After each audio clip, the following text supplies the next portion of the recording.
छत्रपति शिवाजी इस महाराष्ट्र के हुए महान योद्धा,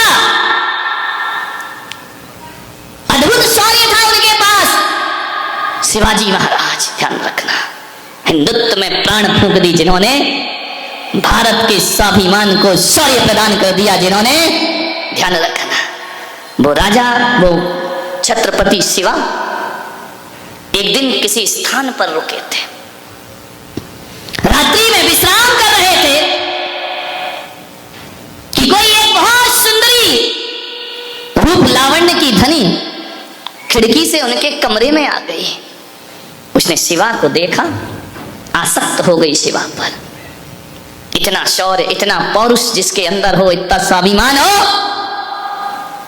शिवा जी रात में उठे, उन्होंने कहा तुम यहां कैसे आई, और इतनी रात में तुम्हारा आना उचित नहीं है मेरे कक्ष में, अभी यहां से निकल जाओ।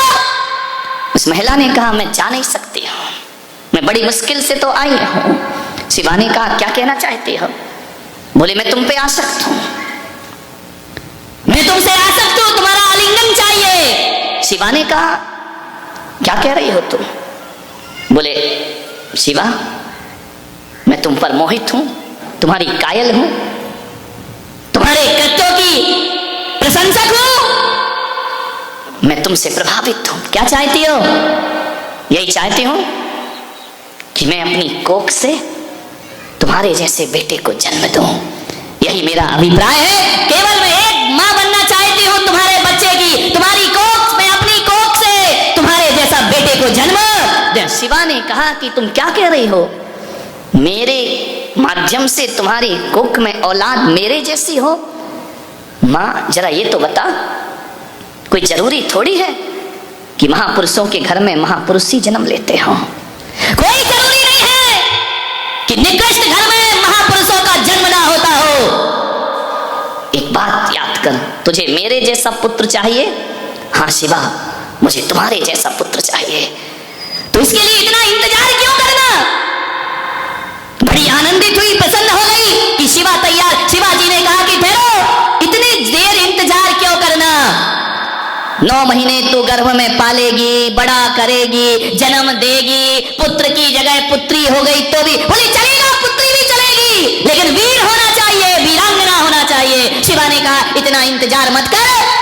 और शिवाजी उठे अपनी सैया से और उसने कहा कि तेरा एक ही सपना है ना कि मेरे जैसे पुत्र की मां बनना? तो शिवा ने उसके चरण पकड़े, बोले आज से तू मेरी मां और मैं तेरा पुत्र हूं, इसके लिए इतना लंबा कुछ करने की कोई जरूरत नहीं। आज से तू मुझे अपना पुत्र मान और मैं तुझे अपनी मां का दर्जा दिया करता हूं। मांगेला सोचना। सुखदेव जी महाराज, कथा आती है भागवत में, श्रीमद्, चले जा रहे थे रास्ते से, और जैसे ही रास्ते से गुजरे तो सुखदेव जी महाराज और उनके गुरु आगे आगे निकले। तालाब में, सरोवर में महिलाएं स्नान कर रही थी, और जैसे ही 80 साल के गुरु निकले, महिलाओं ने अपने वस्त्र उठाए, तैर कर आई घाट पर, वस्त्र अपने तन को ढक लिया वस्त्रों से। गुरु निकल गए, पीछे पीछे 22 साल के यौवन को धारण किए सुखदेव जी महाराज निकले सुखदेव। महिलाएं स्नान करती रहीं, उन्होंने ना वस्त्र उठाए, ना उन्हें शर्म आई, ना उन्हें लाज आई। पूछा गया कि 80 साल के बूढ़े गुजरे तो तुमने वस्त्रों से शरीर को ढक लिया, और सुखदेव महाराज गुजरे 20 साल 22 साल का जवान, तो तुमने वस्त्र नहीं ढके। मालूम है उन महिलाओं ने कहा कि 80 साल के बूढ़े जब गुजरे तो उनकी आंखों पे पर्दा नहीं था, इसलिए हमने पर्दा कर लिया, और 22 साल का जब सुखदेव गुजरता है उसकी आंख में पर्दे थे, हमें पर्दा करने की कोई आवश्यकता और कोई जरूरत ना पड़ी। यदि वो नैनों के पर्दे डाल लेते तो हमें पर्दे उठाने की जरूरत। एक आदमी आया, बोले महाराज आप नग्न रहते हैं, आप दिगंबर हैं, आप कपड़ा नहीं पहनते हैं, ये अच्छा नहीं लगता है। मैंने कहा कौन कहता हम कपड़े नहीं पहनते? मैं कपड़े नहीं पहना हूं मेरे भाई, कौन कहता कपड़े नहीं पहना? तुम्हारे कपड़े तो धागों से बनते हैं, तुम्हारे कपड़े किसी मील में बना करते हैं। ध्यान रखना, हम नंगे नहीं हैं। लोग कहते हैं कि जैन मुनि नंगा होता है, जैन मुनि नंगा नहीं होता। ये भेष जो हमारा है, ये भेष नहीं है, ये नग्नता कोई भेष नहीं है। और न हम नंगे हैं। नंगे तो वो होते हैं जिनके वस्त्र के बाद भी वासना जिसके अंदर होती है, वो नंगे हुआ करते हैं। मेरे भाई ध्यान रखना, हम नंगे थोड़ी, और ये हमारा कोई भेष थोड़ी है। ये दिगंबर भेष नहीं है मेरे भाई, दिगंबर भेष नहीं, बल्कि दिगंबर एक साधना हुआ करती है, तपस्या हुआ करती है। एक बात याद रखना, कौन कहता है हमने कपड़े नहीं पहने हैं? हमने पहने, हमें नंगा थोड़ी कहा जाता है। हम जैन नंगे साधु नहीं है, हमें दिगंबर साधु कहा जाता है, दिगंबर कह करके बुलाया जाता है। हम दिगंबर मुनि हैं, नंगे महाराज नहीं है। ध्यान रखना, प्रशांत रूपाए दिगंबराए देवादि देवाए। नो, हम दिगंबर हैं। ध्यान रखना, दिगंबर कौन होता है? जिसने दिशाओं के अंबर पहन रखे हो, वो दिगंबर हुआ करता है। और नंगा कौन होता है? जिसके पास कोई अंबर नहीं हुआ करता है। ध्यान, हमारे पास तो अंबर है ना, किसी के पास श्वेत अंबर है तो श्वेतांबर हो गया, किसी के पास पीला अंबर है पीतांबर हो गया, किसी के पास लाल अंबर है रक्तांबर हो गया। और दिगंबरों के पास दिशाओं के अंबर है, इसलिए वो दिगंबर हैं जिनमें नंगपन हुआ करता है। हमारी निगाहों में तो साधना की मर्यादा हुआ करती है। एक बात याद रखना, जो कपड़े कमरे में बंद होके उतारे जाते हैं वो वासना होती है, और जो कपड़े भरी समाज में उतारे जाते हैं वो साधना हुआ करती है। ये साधना है मानने में। एक बात बताओ, जब एक तो तुम छोटे थे, बहुत छोटे, बहुत छोटे, ये धवल सेठ की लड़की से भी छोटे है ना, वो मेरी कट्टर शिष्या है बारामती में, ध्यान रखना। और कोई हो या नहीं हो, वो बहुत कट्टर है, चुटकी, ध्यान रखना। छोटे छोटे, जब आप छोटे थे, एक बात बताइए, आप नंगे नहीं घूमे? बोलो, घूमे या नहीं घूमे? घूमे हो ना छोटे में? फादर नंगे रहे छोटे में, क्यों थे? उस समय बुरा क्यों नहीं लगता था? और उस समय जो तुम्हें देखता था उसे बुरा लगता था क्या? नहीं लगता था। क्यों? क्यों नहीं लगता था? क्यों हर कोई माँ बहन उसे गोद में उठा लिया करती थी? क्योंकि उसके अंदर विकार नहीं थे। ध्यान रखना, क्या नहीं था उस बच्चे में? वासना नहीं थी, विकार नहीं थे। ठुमक चलत रामचंद्र बाजत पैजनिया। रामचंद्र हो, कृष्ण हो, महावीर हो, बचपन में छोटे से ठुमक ठुमक चला करते थे, लेकिन वस्त्र नहीं होते थे। जो लेता था गोद में उठा लेता था। नव यौवना गोद में उठा लेती थी, बालिकाएं गोद में उठा लेती थी, बड़े गोद में उठा। कोई शर्म नहीं थी, कोई हया नहीं थी। उस समय शर्म क्यों नहीं आ रही थी?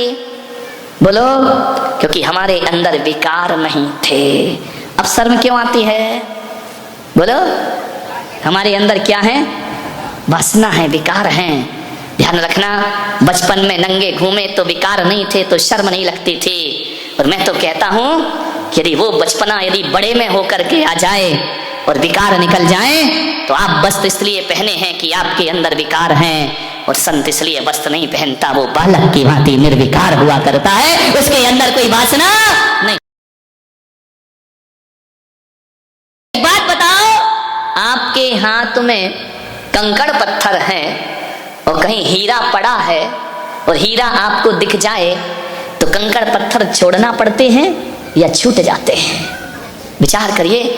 यदि हीरा मिल जाए तो फिर ये नहीं कहना पड़ता कि कंकड़ पत्थर का त्याग कर रहा हूं, तुरंत कंकड़ पत्थर फेंकते हैं और आदमी हीरा उठा लिया करता है। एक बात बताइए, जब आप घर से चले, महावीर भवन आए, जिस रास्ते से आप चल करके आए, बताओ मेरे भाई, जैसे ही महावीर भवन आया, रास्ते का त्याग करना पड़ा या रास्ता अपने आप छूट जाया करता है? छोड़ना नहीं पड़ता, अपने आप छूट जाया करता है। तो जो भीतर का आनंद लेने लगता है, जो समाधि का आनंद लेने लगता है, जो भीतर के आत्म रमण करने लगता है, उसे विषय वासनाएं छोड़ना नहीं पड़ती, अपने आप छूट जाया। त्याग तपस्या किसे कठिन लगती है? जो भीतर से प्रभु का, परमात्मा का आनंद नहीं लेता, उसे कठिन लगा करती है। और जो भीतर से आनंद लेता है, मैंने अभी फादर बैठे हुए थे, मैंने कमरे में पूछा 10 उपवास किए, आपको कैसा लगा? बोले जरूरत ही महसूस नहीं हुई, ना पानी की ना इसकी। तो मैंने कहा क्या लगता रहा? बोले बस महाराज से कहा है कि साधना करना है, ध्यान रखना आज इनकी साधना यदि सफल हुई है तो इसलिए नहीं कि इन्होंने त्याग किया, बल्कि इसलिए सफल हुई कि इन्होंने मेरे वचनों का सम्मान किया, इसलिए उनके जीवन में साधना सफल हो जाती। भीतर की लगन लगी हो। लोग कहते बड़ा कठिन है, बड़ा कठिन है धर्म करना, त्याग करना खास कठिन है। एक बात बताओ, यदि आप किसी महिला से कहो कि 10 किलो का पत्थर लेके आप पहाड़ पे चढ़िए, कठिन है या सरल है? 10 किलो का पत्थर हाथ में लेके सिर पे लेके पहाड़ चढ़ना, पत्थर तो छोड़ो अटैची उठाना बहुत कठिन है। शिखर जी जाओ, अपना ही शरीर भारी लगने लगता है चढ़ते चढ़ते कि यार ये शरीर भी अलग हो जाए तो मैं आराम से चढ़ जाऊं। विचार करिए 10 किलो का पत्थर लेकर एक महिला पहाड़ पे चढ़ना कठिन काम है। पहाड़ तो बहुत बड़ी बात है, 10 किलो का पत्थर लेके दूसरे मंजिल पे पहुंचना कठिन काम है। वहां भी लिफ्ट ढूंढना पड़ती है कि हमसे ये वजन उठने वाला 10 किलो का पत्थर एक पहाड़ पे लेके चढ़ना बहुत कठिन काम हुआ करता है, बहुत कठिन काम हुआ करता है। लेकिन मैं आपसे पूछ रहा हूं, पत्थर भारी है, पत्थर का वजन है, लेकिन एक बात बताओ बारामती वालों, 10 किलो का बच्चा लेकर जब माँ चढ़ती है तो भारी लगता है या हल्का लगता है? विचार करिए। बच्चे में वजन हल्का हो जाता है, पत्थर में वजन भारी हो जाता है। पत्थर लेके चढ़ना कठिन है, लेकिन बच्चे को लेके चढ़ना वजन दोनों का एक सा है। 10 किलो का बच्चा भी है और 10 किलो का पत्थर भी है। कौन सी चीज भारी है और कौन सी चीज हल्की? मम्मी बोले कि जा बेटा दवाई लिया, अरे सो जाओ ना, सुबह कुछ लगा लो, बाम आम विक्स लगा लो, चल जाएगा काम। अब इतनी रात को कहां जाऊंगा मैं? चला जा, देख मेरी तबीयत खराब है। अरे सो जाओ मम्मी, सुबह ले आऊंगा, इतनी भी खराब नहीं है, सो मैं नहीं जा सकता, मैं थक गया हूं, मेरे से कुछ नहीं होगा। ध्यान रखना, एक माँ की दवा लाना है। बच्चे 1000 बहाना बनाते हैं और रात को 12 बजे यदि पानी भी गिर रहा है, सन्नाटा है रात का और कोई चोरी बुला ले, फिर क्या करेगा? बोलो जाएगा या नहीं जाएगा? बोलो बोलो।